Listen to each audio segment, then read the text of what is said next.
Hello అండి, అందరికీ నమస్కారం. ఇన్స్టెంట్గా జున్ను ఎలా తయారు చేయాలో ఈరోజు చెప్పాలనుకుంటున్నాం. యాక్చువల్గా ఈ జున్ను నిన్నే చేసినాం. చాలా బాగా వచ్చింది. చూసారా, ఊర్లో దొరికే పాలతో మనమైతే జున్ను తయారు చేయొచ్చు అనుకుంటాం, కానీ ఊర్లో ఆవు పాలు లేకున్నా కూడా మనం జున్ను తయారు చేసుకోవచ్చు. అవి ఎలాగో చూద్దాం. చూడండి, యాక్చువల్గా 1/2 లీటర్ పాలు తీసుకున్నాం. ఆవు పాలు అయినా పర్లేదు, బర్రె పాలు అయినా పర్వాలేదు. ఈ 1/2 లీటర్ పాలకి ఇగో బెల్లం సరిపడినంత తీసుకొని పౌడర్ ప్యాకెట్ స్వీట్ షాప్లో దొరుకుతుందండి. జున్ను పాలు పౌడర్ ప్యాకెట్ అడిగితే ఇస్తారు. ఇంకా మనం 1/2 లీటర్ పాల్లో బెల్లం వేసేసి మిక్స్ చేసేసినాం. మిక్స్ చేసేసి ఇంకా పౌడర్ కూడా వేసేసాం. బాగా మిక్స్ చేసిన తర్వాత కొంచెం మిరియాలు వేసేసుకొని యాలకుల పౌడర్ కూడా వేసేసుకొని చాలా బాగా మిక్స్ చేసుకోవాలి.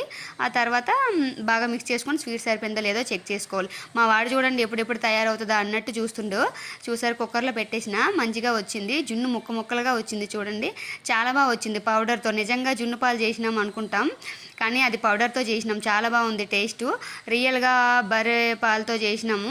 బాగా వచ్చింది పాలు. టేస్ట్ కూడా చాలా బాగుంది. యాక్చువల్గా వీడు ఇడ్లీ తినడం వల్ల మాకు జున్ను చేయాల్సి వచ్చింది. చాలా బాగా వచ్చింది.